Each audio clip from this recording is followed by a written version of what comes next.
본문을 포함해서 마태복음 5장에서 7장까지는 산상수훈의 내용입니다. 그러니까 예수님께서 산에서 설교하셨다 해서 산상수훈인데 그 중에서도 오늘 본문은 기도에 관련된 본문입니다. 먼저 5절에서 8절까지는 잘못된 기도, 즉 기도에 대한 오해를 다루고 있고 9절에서 15절까지는 예수님이 직접 기도에 관하여 가르쳐 주시는 본문이 등장합니다. 자, 그렇다면 제가 질문 하나 하겠습니다. 성도님들께서는 기도를 해보신 적이 있으십니까? 있으시죠? 우리 방금도 10년 나이 기도했죠. 그래서 한 5번 기도했습니다. 그렇다면 혹시 기도가 무엇인지 알고 계십니까? 아시는 대로 편하게 집사님들 빨리 시간이 없어요. 대화. 할렐루야. 예수님과 대화하는 것이 바로 기도의 의미이자 개념입니다. 우리는 사실 이러한 기본 개념에 대해서는 굉장히 잘 알고 있는 듯합니다. 그렇지만 우리가 알고 있는 것과 그것을 실제로 아는 것을 바탕으로 해서 그렇게 바르게 기도를 하는 것과는 조금 다른 문제겠죠. 그래서 오늘 이 시간은 함께 본문을 나누면서 기도에 대해 우리가 가지고 있는 기도에 관한 오해가 무엇인지 살펴보고 하나님께서는 우리에게 어떤 기도를 원하시는지, 기도는 무엇이며 어떻게 하는 것인지 함께 나누기를 간절히 소망합니다. 아멘. 이 당시 바리새인들과 제자들은 예수님이 설명해주지 않아도 기도의 정의를 굉장히 잘 아는 사람들이었습니다. 왜냐하면 이들은 태어나서부터 모태신앙인들이었고 저와 같은 그리고 직분자들이었고 집사님들과 같은 그리고 사역자들, 목사님과 저와 같은 사역자들, 큰도사님과 같은 사역자들이었어요. 종교 지도자들이었어요. 그래서 기도에 대해 굉장히 잘 아는 사람들이었을 겁니다. 그런데 안타까운 사실은 그렇게 기도의 정의에 대해서 굉장히 잘 알고 있었음에도 불구하고 이들은 실제로 그렇게 기도를 하지 못했습니다. 하나님과의 대화라고 말씀해 주셨는데 이들은 하나님과의 대화를 나누지 못했습니다. 그렇다면 하나님과 대화하지 않는 기도의 특징은 무엇이 있을까요? 그것은 첫 번째로 외식하는 기도가 됩니다. 5절을 보면 또 너희는 기도할 때 외식하는 자와 같이 하지 말라. 그들은 사람에게 보이려고 회당과 큰 거리 어귀에 서서 기도하기를 좋아하느니라. 외식이 무엇일까요? 외식은 겉만 보기 좋게 꾸미는 것을 외식이라고 합니다. 따라서 기도의 목적이 하나님과 대화하는 것이 아니라 자기 자랑, 과시가 목적이라는 뜻입니다. 신앙이 좋은 척, 내 신앙은 괜찮은 척, 아프지 않은 척, 신앙이 아프지 않은 척, 거룩한 척. 이 척들이 나는 하나님 일 열심히 하는 척. 이런 여러 가지 척들이 여기에 해당합니다. 이렇게 외식하는 신앙, 외식하는 기도를 예수님께서 경고하신 이유는 단순히 이들이 재수 없어서가 아니었습니다. 이들이 단순히 큰 소리로 기도하는 것이 마음에 안 들어서도 아니었습니다. 외식하는 신앙의 진짜 문제는 남에게 잘난 척해서 문제가 되는 것이 아니고요. 스스로 자신의 죄를 마주하지 못하는 것이 문제입니다. 이러한 모습들은 사실 초신자들한테선 잘 나타나지 않아요. 자, 기본 5년 차부터 시작합니다. 5년쯤 되면 대충 교회를 알거든요. 모태신앙, 직분자들, 사역자들 중에서 흔하게 발생하는 병인데 우린 오늘 이걸 외식병이라고 불러볼까요? 외식병이 슬금슬금 올라와요. 이게 왜 그러냐면 나름 우리 입장에서는 하나님 앞에서 열심히 하는 사람들이거든요.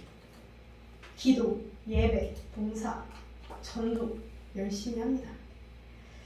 그래서 은근슬쩍 이 정도면 그래 열심히 한다 장난 아니겠지만 열심히는 하는 것 같다. 에 신앙이 됩니다.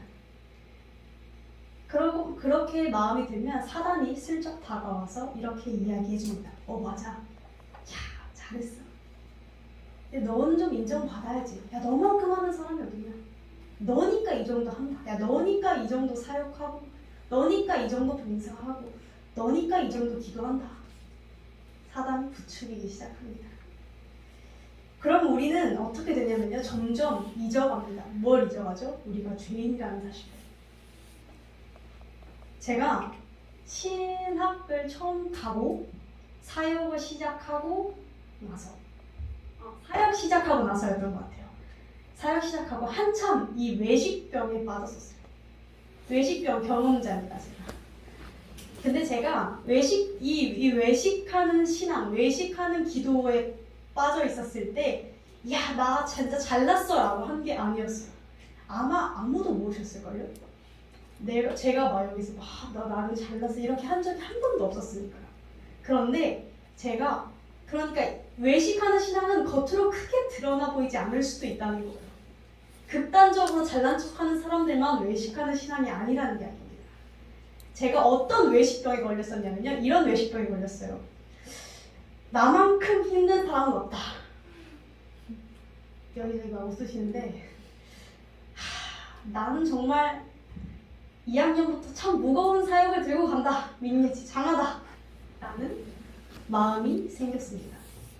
이게 자랑스러운 게 아니라 저를 비련의 여주인공으로 만들었어요. 나만큼 힘든 사람은 없을 거야. 남들은 지금 팽자팽자 놀고 있는데 나는 21살이라는 나이에 이러면서 스스로를 소설 속의 여주인공으로 만들었습니다. 그리고 예수님께서는 계속해서 옆에서 예지야 나한테 맡겨. 예지야 짐 맡겨. 내가 들어줄게. 라고 하시는데 저는 계속해서 아니요 괜찮아요. 잠시만요. 힘들어. 예수님 진짜 괜찮아요. 잠깐만요. 나 왜 이렇게 힘들지? 이걸 무한 반복하고 있었습니다. 이게 외식병이에요. 저는 성경 옆구리 이렇게 딱 끼고 거룩한 척하는 것만 외식하는 사람들인 줄 알았는데 사람들의 인정을 목말라 하는 것 그 자체가 외식하는 신앙, 외식하는 기도였습니다. 애초에 우리 중에 단 한 명도 괜찮은 신앙은 없습니다. 그럴듯한 신앙도 없습니다. 저도 마찬가지고요. 교회는 마음이 아픈 사람들이 모인 공간이고 영혼이 아픈 사람들이 모인 공간이에요. 그런데 우리가 아프다는 사실을 망각해버리면 어떤 일들이 벌어지냐면요. 의사가 필요 없어져요. 들으셨나요? 제 이야기? 저를 봐주세요. 지금 눈동자가 나연이 한번 보고 여기 한번 보고 막 제가 다 보고 있어요. 제가 렌즈 껴서 눈이 되게 좋아요. 눈동자가 어디로 굴러가는지까지 다 보여요. 저를 보세요. 자, 뭐를 잊어버린다고요? 우리가 아픈 걸 잊으면 누굴 잊어요? 의사 선생님을 잊어요. 그렇기 때문에 우리는 반드시 이 외식하는 신앙이 나이스 토스 외식하는 신앙이 예수님을 잊어버리는 신앙으로 만들어버리기 때문에 우리는 반드시 이런 신앙을 경계해야 하는 줄로 믿습니다. 우리는 반드시 예수님을 늘 필요로 하는 신앙이 되어야 합니다. 혼자서는 할 수 없는 신앙, 혼자서는 할 수 없는 사역, 혼자서는 할 수 없는 봉사, 혼자서는 할 수 없는 기도가 되어야 합니다. 자, 또 하나님과 대화하지 않는다는 두 번째 증거, 바로 중언부언하는 기도.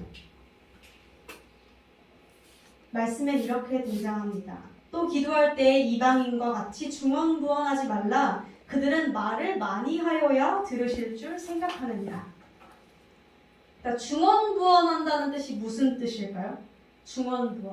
중언부언은 이미 했던 같은 말을 계속해서 반복하는 것을 중언부언이라고 합니다. 그러면 왜 중언부언 기도하는 게 하나님과 대화하지 않는 것일까요? 우리가 생각해 볼게요. 자, 같은 말을 계속해서 반복하면서 기도하는 건 누가 하냐면요. 잘 생각해보면 저기죠. 예수님 안 믿는 사람들이 돌 신상 앞에서 해요. 비나이다, 비나이다, 비나이다. 우리 아들 수능 성적이 잘 나오게 해주셔서, 수능 성적이 잘 나오게 해주셔서, 이거를 100번, 1000번 비나이다, 비나이다, 비나이다 합니다. 왜 그렇게 그들은 반복해서 하는 줄 아세요? 그들이 믿는 신은, 그들이 믿는 돌은, 그들이 믿는 돼지 머리는 그들의 이야기를 듣는 존재하는 실제로 살아있는 신이 아니에요. 무생물이에요. 그렇기 때문에 그들의 신은 그들의 이야기를 들어줄 수 없고 그들과 대화할 수 없어요. 그래서 그들의 노력으로 그 공덕이 닿아서 기적처럼 일들이 펼쳐지기를 기대하면서 그렇게 기도하는 것이죠. 네. 깜짝이야. 시리가 이렇게 크게 대답할 줄 몰랐어요. 성도님들께서 이렇게 크게 아멘 주시면 참 감사해요. 아멘. 네. 자, 그런데 하나님은 다릅니다. 하나님은 뭐가 다르죠? 하나님은 다른 신들과 뭐가 다르냐면 하나님은 실제하십니다. 아멘. 하나님은 살아계세요. 아멘. 그렇기 때문에 살아계시고 실제로 존재하시고 인격 가지고 계시기 때문에 아멘. 우리의 이야기를 들으시고 우리와 대화하기를 원하십니다. 아멘. 우리가 잘 알고 있듯이 대화라는 것은 독백처럼 나 혼자 떠드는 것이 아닙니다. 좋은 대화는 하다 보면 말이 늘어나긴 하지만 무조건적으로 말이 많다고 해서 그것이 좋은 대화라는 결론은 나지 않습니다. 상호소통이 이루어져야 그것이 대화인 줄로 믿습니다. 아멘. 제가 많은 성도님들의 이제 고민 상담 또 이제 다른 이제 주변 크리스천 분들의 고민 상담을 듣다 보면 이런 신앙 상담을 되게 많이 하세요. 전도사님 저도 기도를 좀 길게 하고 싶습니다. 저는 진짜 기도 길게 하는 게 참 어려워요. 라고 하시는 분들이 좀 있어요. 그래서 이제 기도가 길게 하기 어려울 때 택하는 방법이 뭐냐면요. 아버지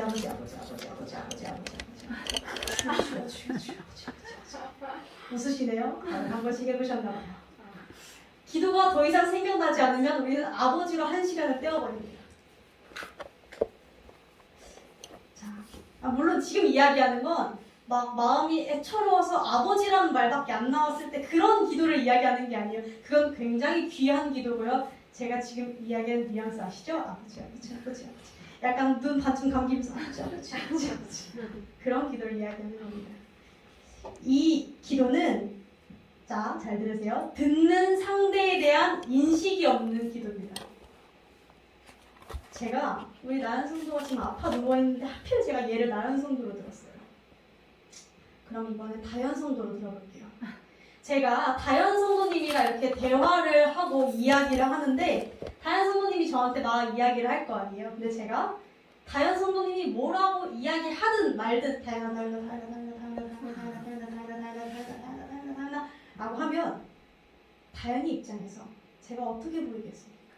미친 사람처럼 보여요. 그쵸? 제가 언니니까 말은 못하지만 저 전도사가 드디어 미쳤구나 라고 생각을 할 거예요. 왜? 대화를 하지 않고 혼자 주문만 외우고 있잖아요. 듣는 대상이 살아있고 실제로 내 앞에 존재하는데 독백처럼 주문처럼 주여 라고 대화를 한다면 다연아 이렇게 한다면 다연이를 무시하는 거예요. 다연이라는 그 대상을 인식하지 않는 대화를 하는 거예요. 혼자 독백처럼 떠드는 거죠. 이러한 방식은 실제로 상대가 존재하지 않거나 그 상대가 무생물일 때 가능한 방식이지 살아있는 생물에게, 살아있는 인간에게, 살아계신 하나님께 대화하는 방법은 아닙니다. 그런데 우리는 마치 살아있는 하나님을 우상 대하듯이 아버지라고 합니다. 돌신을 대하듯 기도한다는 뜻이죠. 그 그것은 하나님에 대한 인식이 전혀 없는 기도입니다. 하나님과의 대화가 없는 기도인 줄로 믿습니다. 자, 그렇다면 우리는 어떻게 기도해야 하는 것일까요?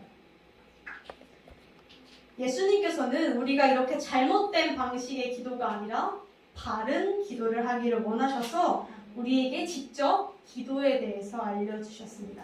제가 나눠드린 종이가 있어요. 어디서 되게 많이 보신 걸 텐데 모두가 잘 알고 있는 주기도문입니다. 이게 성경은 조금 작아서 제가 이렇게 크게 뽑았어요. 주기도문은 예수님이 우리에게 직접 알려주신 기도입니다. 먼저 주기도문은 맨 첫 줄에 보면 하늘에 계신 우리 아버지여 라고 하면서 하나님을 부릅니다. 부름으로 시작해서 이름이 거룩히 여김을 받으시오며 나라의 임하옵시며 뜻이 하늘에서 이룬 것 같이 땅에서도 이루어지이다 까지는 하나님과 관계된 간구, 기도가 나오고요. 그 다음부터 마지막까지는 나에 대한, 내 삶에 대한 기도가 등장합니다. 물론 이 내용을 하나하나 살펴보면서 정말 딱 이대로, 이 방법대로만 기도해야 하나? 라고 생각하실 수도 있겠지만 그런 것도 물론 필요하겠지만 방법적인 것보다는 우리가 이 주기도문에 대해서 예수님이 이 주기도문을 어떤 마음으로 우리가 기도하기를 원하시는지 그 마음을 살펴보기를 원합니다. 먼저는 하늘에 계신 우리 아버지여 라고 하나님을 부르면서 시작합니다. 그런데 여기서 중요한 것은 하나님을 부르는 호칭이 중요합니다. 아까 조금 전에 제가 대상에 대한 인식이 없는 기도를 할 때는 중언부언하는 기도, 하나님과 대화가 없는 기도라고 했잖아요. 그런데 이 기도를 보면, 예수님이 알려주신 기도를 보면 정확하게 대상을 아버지라고 인식하고 있는 것을 알 수 있습니다. 사람 관계에서도 단순히 말을 많이 한다고 해서 그것이 좋은 관계라고 할 수는 없고, 말을 많이 한다고 해서 그게 좋은 대화라고 할 수는 없습니다. 다만 상대방과 나와의 관계가 어떤지가 더 중요할 것입니다. 만약 진짜 기도가 너무 어려우신 분들께 이렇게 얘기해볼게요. 만약에 진짜 사랑하는 남자친구, 애인, 남편, 지사님 보니까 남편 생각나요. 있어요. 같이 있기만 해도 좋지 않나요? 그러니까 뭔가 말을 많이 하지 않아도 눈빛만 봐도 통한다고 하잖아요.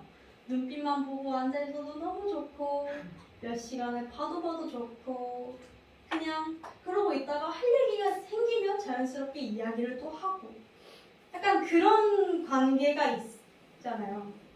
우리가 하나님 앞에 기도를 할 때 단순히 말을 많이 하는 것이 목적이 되지 않기를 원합니다. 관계에서도 보면 상대방에 대해서 점점 알아갈수록 그냥 할 이야기가 늘어나는 것이지 그냥 말만 많이 하면 듣는 사람 진 빠져요. 하는 사람도 쥐어짜내느라 진 빠지고 듣는 사람도 진 빠져요. 하나님도 똑같습니다. 하나님과 말을 많이 하는 것이 목적이 되면 나도 하나님을 편하게 생각하지 못합니다. 하나님을 편하게 생각하지 못하면 기도가 노동이 됩니다. 우리의 기도의 목적은 무언가를 얻어내려는 것이 아니고요. 말을 많이 하려고, 기도를 시간을 늘리려고 하는 것이 아니고요. 그저 우리의 목적은 하나님과 같이 있는 것. 아멘. 그것이 목적이 되기를 원합니다. 아멘. 왜? 남자친구, 여자친구가 이렇게 있을 때 처음에는 같이 있기만 해도 좋다가 어느 한쪽이 조금 사랑이 식어가면 뭔가 할 게 없고 만나서도 할 게 없어요. 그러면 전 여자친구니까 제가 여자친구 입장이니까 남자친구한테 이렇게 물어보죠. 너 나 이러려고 만나? 너 내가 할 거 없으니까 나중에 보자. 할 거 없으면 우리가 안 만나? 우리가 그런 사이야? 이렇게 묻잖아요. 사랑하면 왜요? 같이 있기만 해도 좋으니까. 하나님과도 같이 있기만 해도 좋은 그런 사이가 되기를 원합니다. 자, 이걸 어려운 말로 하나님의 임재라고 부릅니다. 하나님의 임재가 우리의 기도의 목적이 되어야 합니다. 나의 아버지 되신 하나님과 같이 있는 것, 그 아버지를 부르고 때로는 나의 이야기를 하고 때로는 주님 이야기를 듣는 것, 그런 자연스러운 관계가 되기를 원합니다. 사실 주기도문 이 6가지 강구를 하나하나 살펴보기엔 우리가 밤을 꼴딱 새야 할 것 같죠?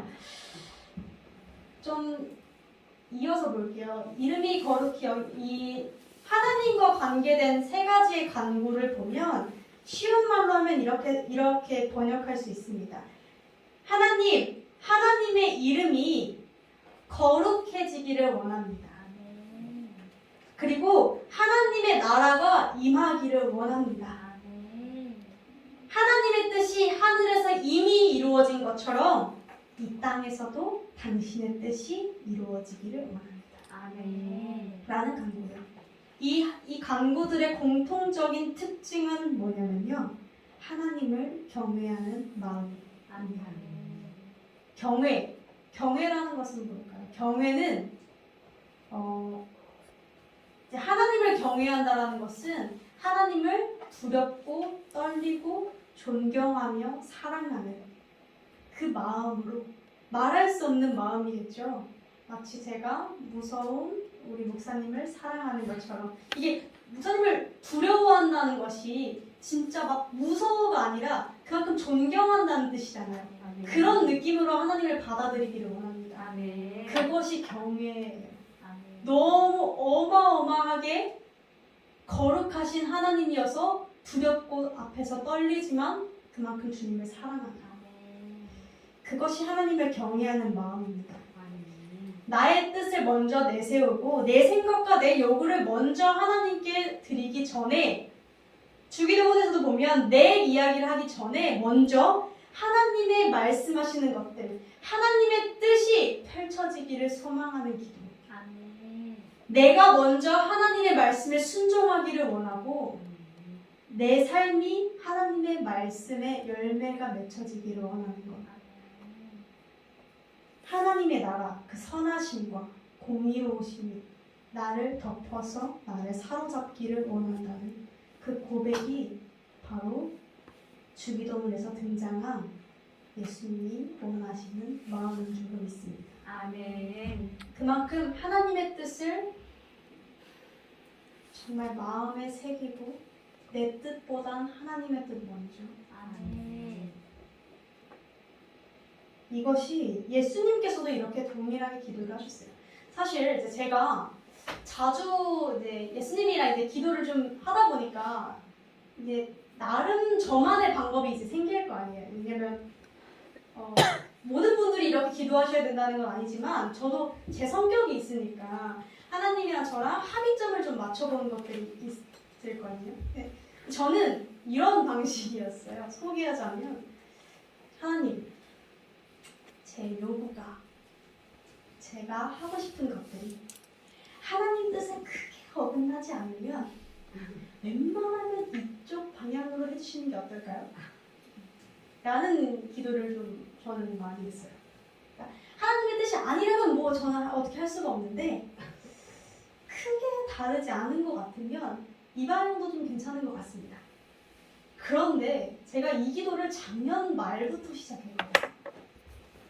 근데 제가 어떤 기도를 했었냐면요. 2020년을 마무리하면서 하나님 2021년에는 내가 무엇을 하기를 원하십니까? 를 한참 한 달 동안 계속 마무리하면서 기도를 하고 있었어요.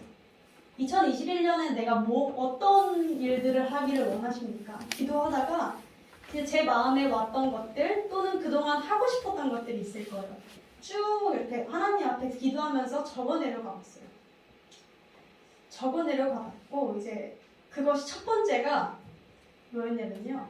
교회 내에서 나눔을 중심으로 한 큐티 모임 하는 거. 성경 나눔하는 거. 두 번째가 로마서 강해하는 것. 세 번째가 아무도 모르게 묵상 SNS를 만들어서 모르는 사람들에게 하나님 전하는 것. 네 번째가 대학원 준비였어요. 이렇게 기도하고 움직이지 않았어요. 써내려놓고 주님, 이 중엔 내 생각도 있고 당신이 나에게 주신 마음도 있을 겁니다. 지금 내가 구분할 수가 없으니까 나는 움직이지 않겠습니다. 그러니까 당신이 먼저 시그널, 사인을 주세요. 이렇게 했을 때 지금 5개월이 지났죠.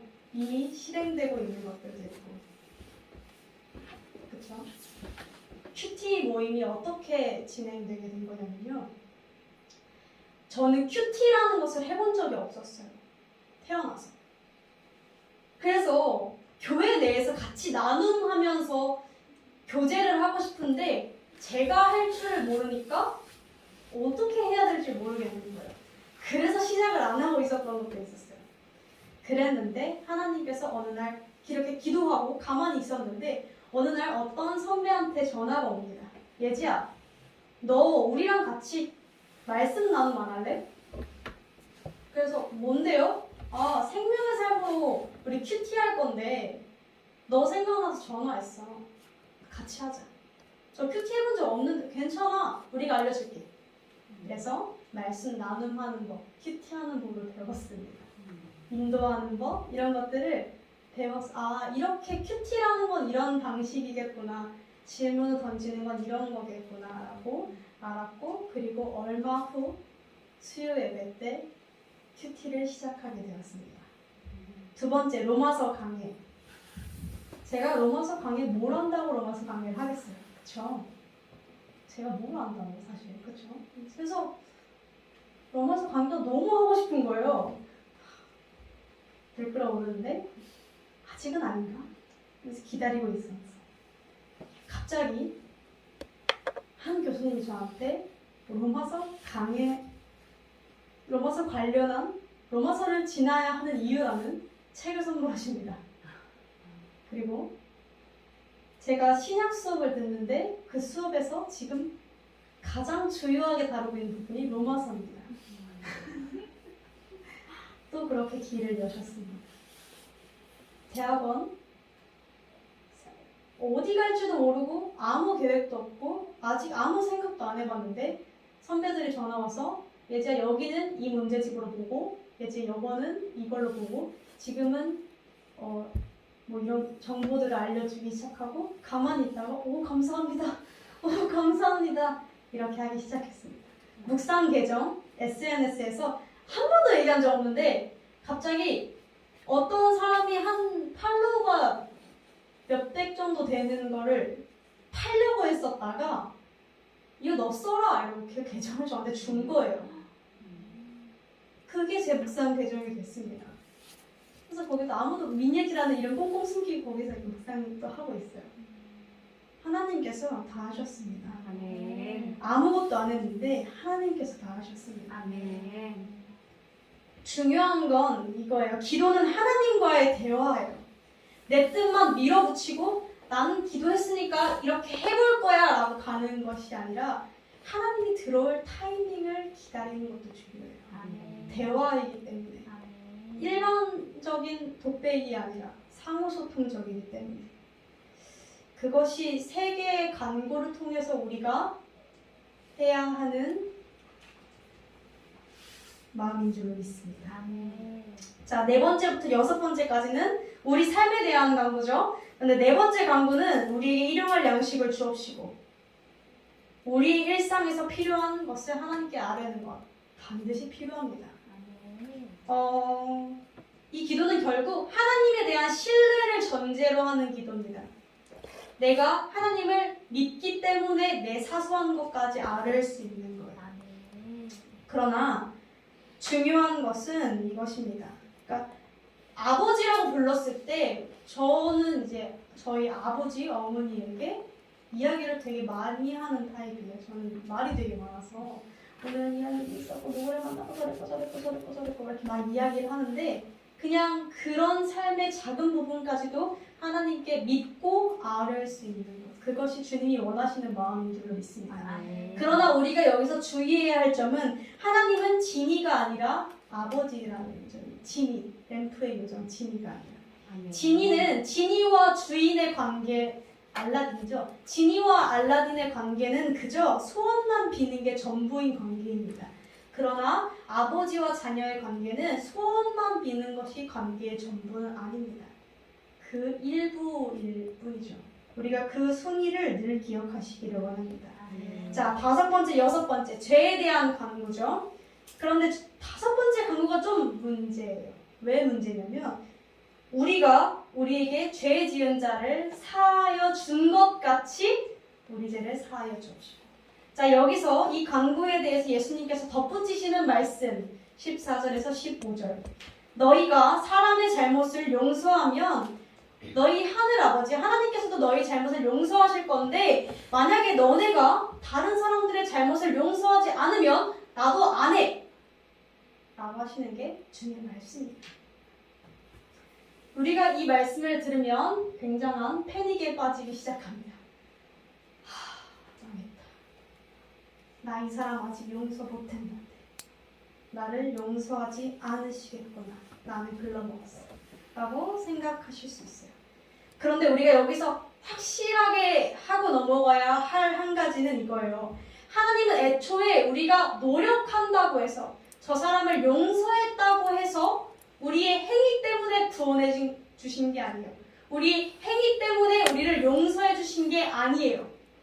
다만 예수 그리스도가 십자가에 달리신 그 사건 하나로 우리를 용서하셨어요. 이걸 왜 확실히 하고 넘어가야 하냐면 그러니까 이미 하나님은 우리를 이미 용서하셨다는 거예요. 이미 용서하셨는데 왜 그러면 이렇게 나 용서 안 해 라고 거의 으름장 놓듯이 말씀을 하셨느냐. 이것은 하나님께서는 우리가 받은 사랑대로 살아내기를 원하시기 때문입니다. 아멘. 이제 이런 질문들도 많이 들었습니다. 거의 싸우자는 느낌으로 저에게 그럼 전도사님은 다 용서가 됩니까? 라는 목사님도 많이 들어봤을 수도 있어요. 그런데 전도사님은 다 용서가 됩니까? 라는 이야기를 들었는데 저는 이렇게 이야기합니다. 용서가 안 됩니다.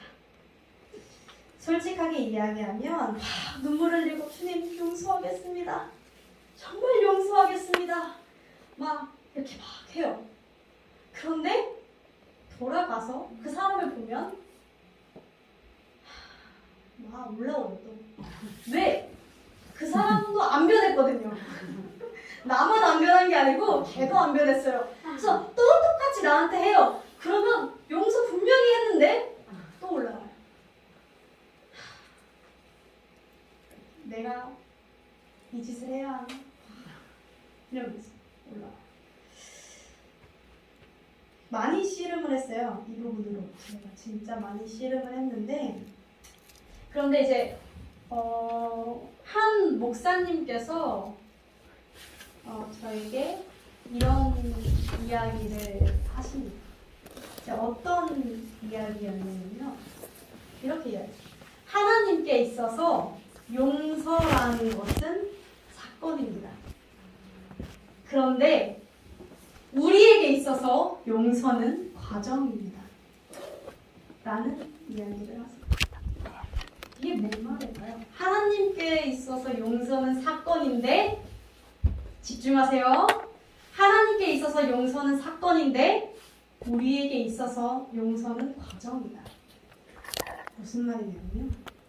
마태복음 18장 22절에 70번씩 7번이라도 할지니라. 하나님께서는 단 한 번에 한순간에 우리를 용서하셨어요. 십자가에 예수님께서 달리신 그 사건만으로. 그런데 주님께서는 우리에게 단 한 번에 모든 걸 용서하라고 명령하지 않으세요. 처음에 저는 70번씩 7번이라도 용서하라는 저 말이 굉장한 부담으로 다가왔었어요. 용서해야 되는 거야? 이러면서. 그런데 이 용서가 과정이라는 말을 깨닫고 나니까 저 말씀이 위로로 다가옵니다. 왜 위로로 다가오는지 아세요? 왜냐면 70 곱하기 7이면 490번이잖아요. 제가 용서를 해요. 하고 그 사람도 변하지 않았으니까 또 돌아가서 용서했는데 또 실패해서 또 화가 나요. 자, 그러면 한 번 지났어요. 또 다시 용서할 수 있어요. 70번씩 7번 용서를 하셨으니까 기회를 참 많이 더 주셨어요. 넘어져도 또 용서할 수 있는 기회를 주셨어요. 용서하기를 실패해도 또 용서할 수 있게 기회를 주셨어요. 이것이 우리에게 위로가 아닙니까? 하나님은 한 번에 하시는 그것을 우리가 한 번에 할 수 없다는 것을 아시고 계속해서 70번씩 7이라는 숫자를 쓰신 것은 사실 진짜 490번을 채우라는 이야기보단 그만큼 완전한 나는 그러니까 계속해라라는 뜻이거든요. 그만큼 포기하지 말아라. 너가 용서하는 것을 실패할 수 있어. 포기하지 마. 라는 말씀입니다. 또다시 용서하고 하나님 앞에 나아갈 수 있는 기회를 주신 거죠.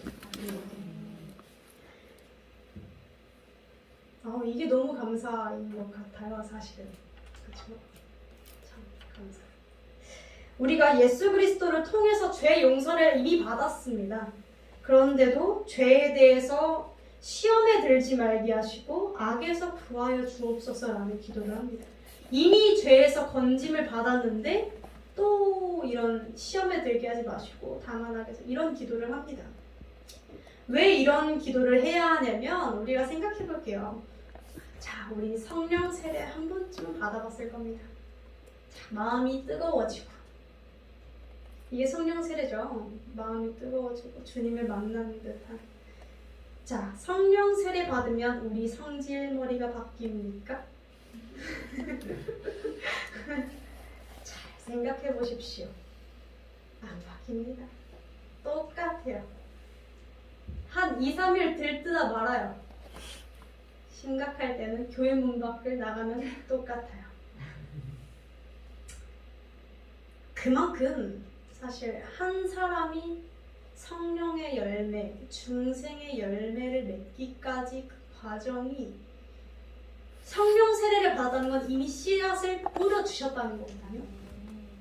실패할 수 없는 씨앗을 뿌려주셨는데 그것을 열매를 맺기까지가 시간이 꽤 걸립니다. 평생 가요, 평생. 우리는 하나님의 임재를 한 번에 즉시 모든 걸 체험하고 깨닫지 않습니다. 매일 조금씩 하나님이 부르시는 그날까지 우리는 자기의 분량대로 매일 조금씩 찾아나가는 줄로 믿습니다. 아멘. 우리는 그렇기에 매일 죄와 싸워야 합니다. 그렇기에 우리는 날마다 나의 죄인된 마음을 가지고 상한 마음을 가지고 주님께로 나아가야 하는 줄로 믿습니다. 오늘 이제 기도에 대한 이야기가 좀 이렇게 길었는데 그 중심은 결국 마음이에요. 막 정말 이런 방식으로 해야 한다가 아니라 방식이 정해져 있다가 아니라 하나님을 아버지로 여기는 마음, 하나님을 경외하는 마음, 모든 것을 아뢰고자 하는 마음, 죄에서 끊임없이 벗어나 하나님을 닮아가고자 하는 마음, 그 마음을 가지고 기도로 나아가시기를 원합니다. 아멘. 사랑하는 성도 여러분, 사람들은 모두가 대화의 방식과 색깔이 다릅니다. 그렇기에 부딪힐 때도 있고 좀 이렇게 안 맞는 사람이 생길 수도 있죠. 그러나 하나님과의 대화는 다릅니다. 틀과 방식이 정해져 있지 않아요. 하나님은 나의 방식을 그대로 수용하시는 분이십니다. 그리고 존중하세요. 그 안에 마음만 담겨 있다면. 그래서 사실 개인적인 의견은 평소 이렇게 말하는 말투로 하나님한테 기도하는 것이 가장 좋지 않나 라는 생각이 듭니다. 하나님께 주 아버지 하나님 나를 도와주옵소서 이런 말투를 꼭 써야 할 필요는 없다 라는 거죠. 그런 기도가 편하신 분들도 있어요. 그럼 그렇게 하시는 게 좋고, 저는 목사님이 아까 말씀하셨다시피 아직 어려서 그런지 하나님 나는 이런 게 좋은데요 있잖아요. 근데 나는 이런 것도 좋고 하나님 내가 여기 왔거든요. 이 말투가 조금 더 편해요. 근데 이게 조금 더 제 솔직한 마음을 드릴 수 있는 것 같아요. 그래서 성도 여러분께서 내가 하나님께 솔직하게 드러낼 수 있는 방식을 찾으셨으면 좋겠어요. 만약 내가 감성적인 사람이고 눈물이 많은 우리 서보라 집사님처럼 눈물이 많은 사람이라면 눈물로 하나님께 아뢰는 것을 가장 귀하게 받으실 것이고, 만약 내가 이성적이고 논리적인 사람이라면 하나님과 끝없이 질문하고 대화하는 그 과정 속에서 하나님을 알므로 주님이 그것을 귀하게 받으실 것이고, 내가 만약 말이 없고 조용한 성격이라면 묵묵히 가만히 앉아서 생각 정리가 안 될 때 주님을 생각하면서 묵상 기도를 해도 주님은 들으신다는 사실입니다. 다만 묵상 기도는 조금 졸려요. 권장하지 않습니다. 묵상 기도가 자요 사람들이. 그래서 정말 마음이 복잡해서 말이 안 나올 때도 있잖아요. 그럴 때는 그러니까 그만큼 한계를 두지 마시라는 뜻이에요. 하나님은 정말 그 마음을 참 귀하게 받으시는 분입니다. 대화를 참 좋아하시고요. 참 인격적이죠. 대화를 좋아하시고 우리 마음을 받기를 원하시는 분. 저와 여러분이 우리가 죄인 되었을 때, 아무런 힘이 없을 때 나를 있는 그대로 끌어안으신 그 주님을, 그 주님 앞에 진실된 마음으로 나아가는 저와 여러분이 되기를 주님의 이름으로 소망합니다.